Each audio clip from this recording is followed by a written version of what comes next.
The three dots has 4 different meanings in Python. First, it is used as a placeholder for unwritten code. If I was to define a function without the function body, Python will raise an error. Let's try that out. Indentation error. So you can easily use an ellipsis to represent unwritten code in case you want to come back later. You can also put the dots on a new line. This is similar to using the pass keyword, pass. You can either write it out as ellipses or use the 3 dots. Let's check the type of the 2 signatures. Point, type, ellipses. Point, type, 3 dots. Now let's run the program. As you can see, the type is ellipses. You can also use it as a placeholder for loop body. Let's define a list of numbers, and the type of the items in the list is integer 1, 2, 5.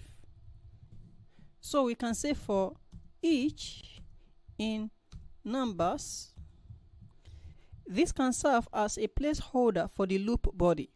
You can use ellipses to indicate arbitrary length of a tuple.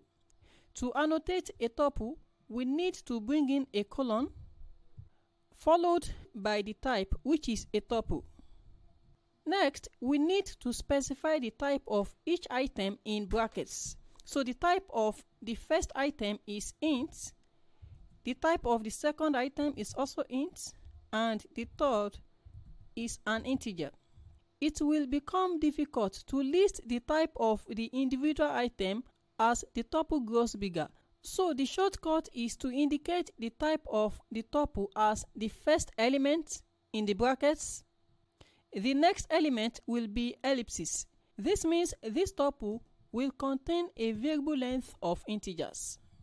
To use the callable class for type annotation, you are expected to pass to it a list containing the type of arguments expected when this callable is called and the return type.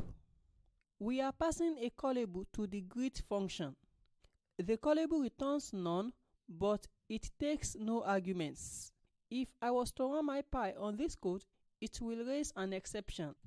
Let's do that. mypy ellipses.py.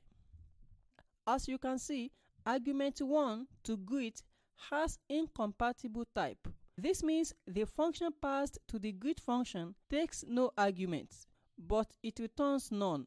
Now let's use 3 dots. The 3 dots mean this callable may take any number and type of arguments. Let's run mypy again on the code. No issues found. I have a video on type annotation in Python. Check the link below. Alright friends, let's see how ellipses can be used for slicing array in NumPy. NumPy is a Python package that is commonly used in data science and scientific computing. This is a 3-dimensional array because it consists of arrays of arrays of arrays. We have 3 layers and each layer is an array. We can easily retrieve an array or a specific element by specifying the index. Within the original array, this array is at index 0. So we can say array 3D and specify the index of 0. This is referring to this array. Let's print the result on the screen. Point. Now let's run the program. As you can see, we've been able to retrieve the first array. You can retrieve the first inner elements by specifying the indices. The index of the first element is 0, so we can write a comma followed by the index. This will retrieve this array. Let's run the program again. Let's see how we can access every second item in the final array 2, 5, 8, 11, 14, 17, 20, 23, 26. First, we need to mention that we want to work with items at index 0, 1, 2 in the original array. So we can specify that by saying 0 to 3. The start index is 0 and the upper bound is 3. This will contain index 0, 1 and 2. If I was to specify just 1, then only the first arrays will be returned. Let's run the program. As you can see, we only have the first arrays. That's not what we want. Let's specify that we want to capture everything from 0 to 3. So let's say 0 to 3, from index 0 to index 2. 0, 1, 2. This will return all the arrays. Let's run the program again. As you can see, all the arrays are returned. Next, we need to specify that we want every second item in each array. The second item is at the index of 1. Let's specify that. The first part is pointing to this array. The second part is pointing to the inner arrays. And the third part is pointing to the items in the array. Now let's run the program. Great, we have the solution 2, 5, 8, 11, 14, 17, 20, 23, and 26. If an array is a 3-dimensional array, the maximum number of indices you can specify when slicing it is 3. For instance, I can retrieve the first element by writing 0, 0, and 0. The first 0 is pointing to this array. The second 0 is pointing to this array, and the third 0 is pointing to this item. If I was to specify any index after the third 0, then it traces an error. Let's try that out. Index error. Too many indices for array. Array is 3-dimensional but 4-indexed.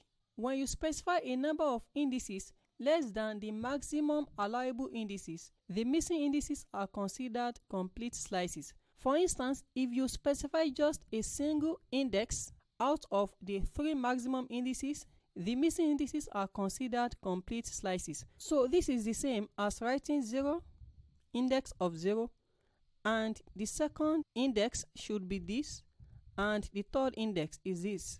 When no lower bound is given, it assumes the start. When the upper bound is missing, it assumes the end. Let's print this on the screen to see the output. Now let's run the program. As you can see, the first index is returned. The missing indices are treated as complete. So this is the same as writing 0 to 3. 0 to 3. Let's run the program again. Great, we have the same result. Instead of writing it like this, NumPy allows you to use 3 dots to represent that. So you can write it as this. Let's run the program again. Great, we have the same result. Now let's make use of what we've learned to rewrite the slicing operation. Point array 3D 0 to 3, 0 to 3, 1. Remember that this returns every second item 2, 5, 8. We are going to use just a colon to represent the start and the end, a colon to represent the start and the end. Now let's run the program. We have the same result. The first index captures everything, the same for the second index. We are going to use 3 dots to represent every index that we don't want to manually write out. The dots represent as many colons as needed. Since we are providing just an index after the dots, it means that the dots represent the 2 complete slices. One way to support me is by subscribing to the channel. Like, comment, and share. Thanks.